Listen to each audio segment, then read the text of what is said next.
In this video, I am going to be sharing with you my monthly budget and my investment goals for the year. Now, this is the first time in my life that I'm going to be diving into my budget and carving out specific amounts to save. And in case you're wondering why I'm doing this now in February and not back in January, just know it's because this is just who I am. Like how I should have started this YouTube channel years ago, but let's just be glad I'm doing this now. Let's get started.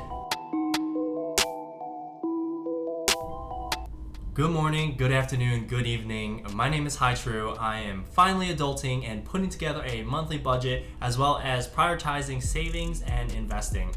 In the past, I've always tried to save more than I spend, but I could not tell you how much money of my income was saved or invested. I did manage to save enough money to buy my first rental property back in 2016, right before I started graduate school. And later in 2017, I opened my first brokerage account with Robinhood and I started to invest. And here we are today. So before we recap what I did in 2020, make sure to hit the thumbs up and support the channel. Share this video with one person you want to see succeed this upcoming year. Last year, I used Robinhood as a platform to buy and sell my stocks. If you're interested, you can use the link in my description and sign up for Robinhood. You'll get one free stock when you do. So I'm using Robinhood as a place to store my money because a interest on a high yield savings account is less than 1% that year. And I'm looking for at least 2% of interest to keep up with inflation, especially during this time when the Federal Reserve and Jerome Powell is printing a lot of money and they're trying to keep the interest rate at all-time lows. In 2020, I did 21 deposits into my Robinhood account, which totaled $24,000 for the year. I also bought an investment property this year, so I sold some stocks and I put that towards the down payment of that property. I withdrew $23,600 in August to do so. So in total, I net $400 in my Robinhood account plus one investment property. So here's a graph of my total income and expenses for the month. My biggest expense has got to be the mortgage payments I'm doing on my investment properties, and this accounts for 27% of my take-home pay. And this might seem a little high, but remember the tenants living there are going to be paying for this part with their rent. Speaking of rent, the next expense is my rent on the apartment that I'm sharing with my girlfriend Morgan. She and I are splitting the cost of this, so that's only costing me 12% of my income. We're also splitting the utilities and the internet bill. Next is the groceries and the restaurant, which is the next highest expense, and it costs 5.6% of my income.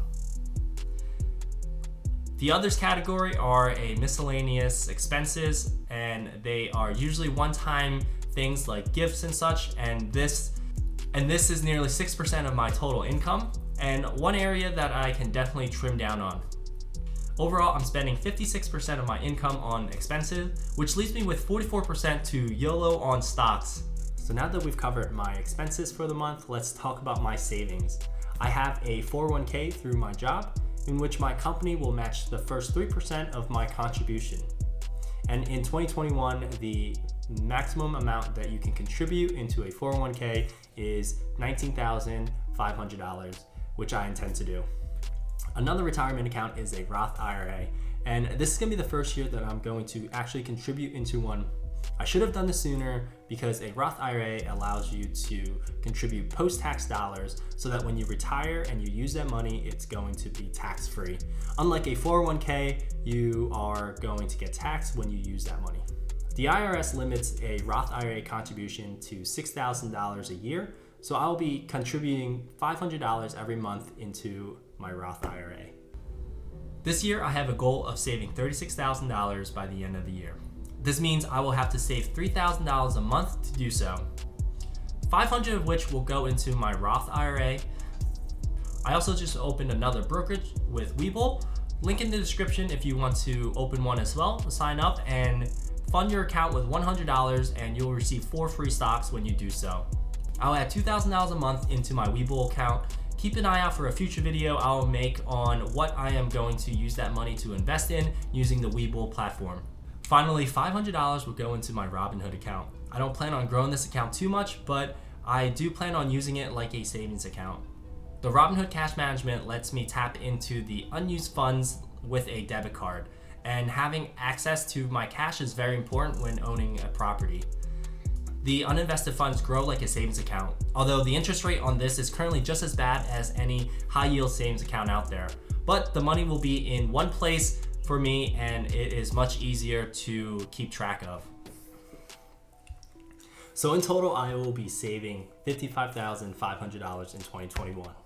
And this is coming from $19,500 in my 401k, $6,000 in my Roth IRA, and $2,500 between my Robinhood and my Webull account. At this rate, I will have a net worth of $1 million in 12 years, given a 8% rate of return. This doesn't even take to consider the 3% company match that my company is giving to me in my 401k, the health savings account that I have invested, or the dividends from my stocks. So that 12-year mark is very conservative, and I believe that I can hit that 1 million net worth even sooner. I hope you all have some amazing goals to achieve in 2021 so we can crush them together. Thank you for watching. I'll see you soon. Bye-bye.